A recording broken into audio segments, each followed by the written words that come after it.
Before names were stolen, before thrones were poisoned by fear, this land once remembered itself. The sun rose with honor, the soil answered the farmer, and people walked without chains in their hearts. But memory is fragile and power is jealous. Slowly, the land grew tired, not from drought, but from forgetting who it was meant to serve.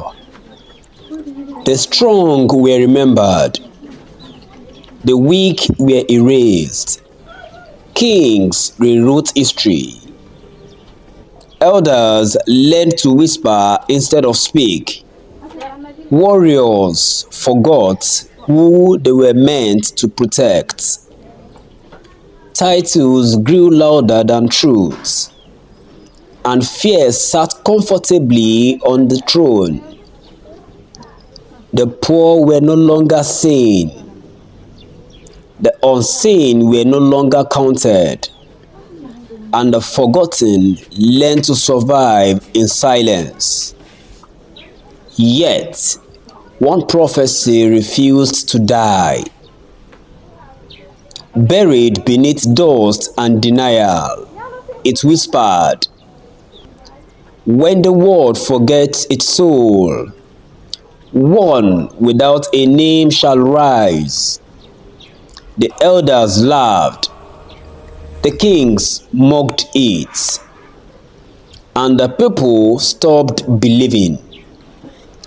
They did not know that destiny had already been born. Not in a palace, not among warriors, but in silence. In a village too small to be remembered, a boy lived without a name, not because he was not born with one, but because no one believed he would need it. When the people counted their children, they skipped him. When elders spoke of tomorrow, they spoke without him. He learned early that silence could be louder than rejection. At midday, when the sun stood highest, every man cast a shadow. Every woman cast a shadow, but the boy stood alone, untouched by darkness. Some said it was cursed, others said it was empty. None of them tried to know. Hunger became his companion.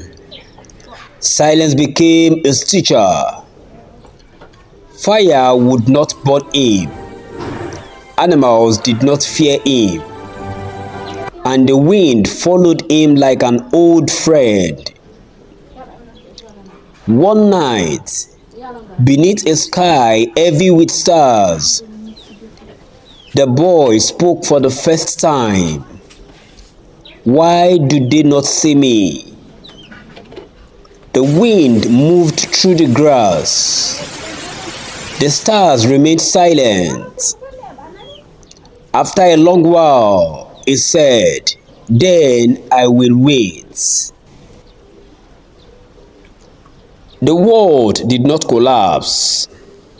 It only leaned slightly. Crops failed without rain. Fires burned strangely, and kings walked with unease they could not name. One morning, the boy stood at the edge of the village. No farewell followed him. No voice called him back. So he walked, Animals watched him pass. Trees bent just slightly. And for the first time, the world did not ignore him. Far away, a priest dropped his cup. An elder forgot his words mid-sentence. A warrior's hand began to shake.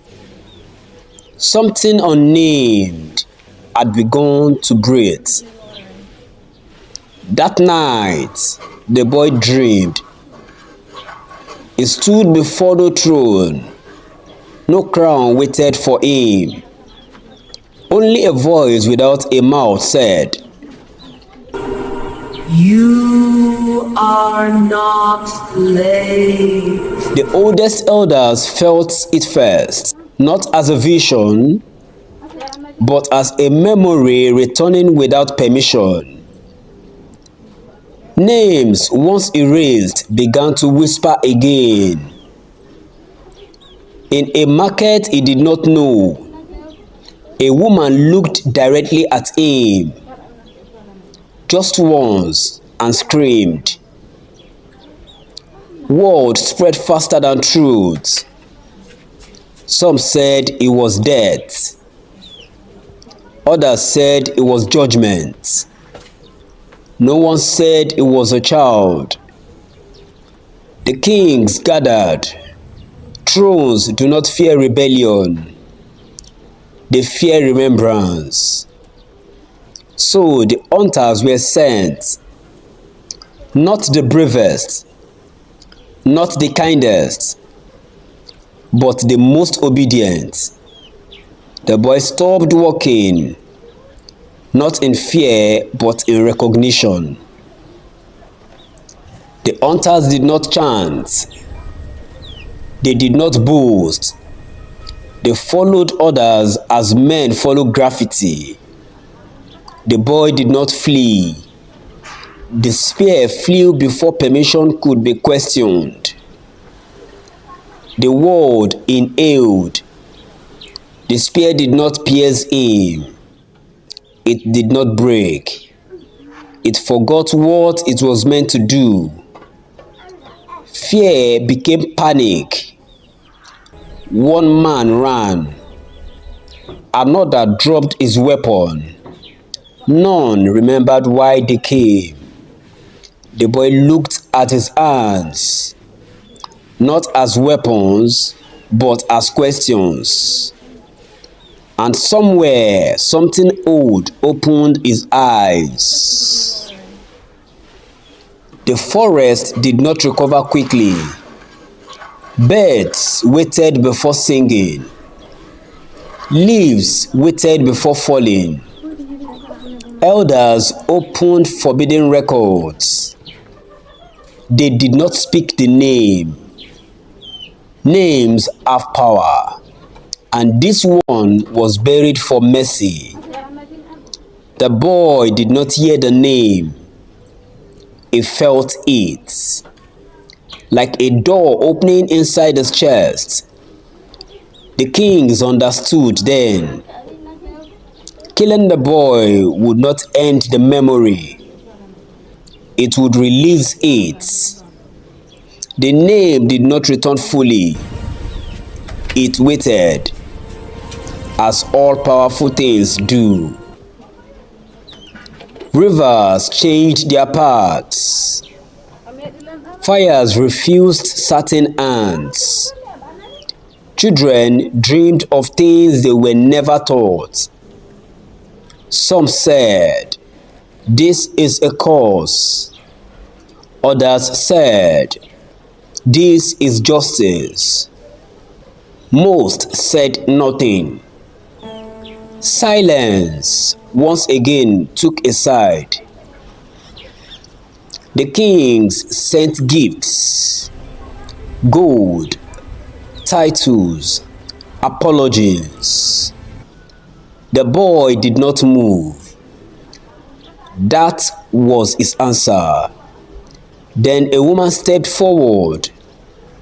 She did not bow. She did not shout. She remembered, and memory spread quietly, not like fire, like roots. One morning, the boy was gone.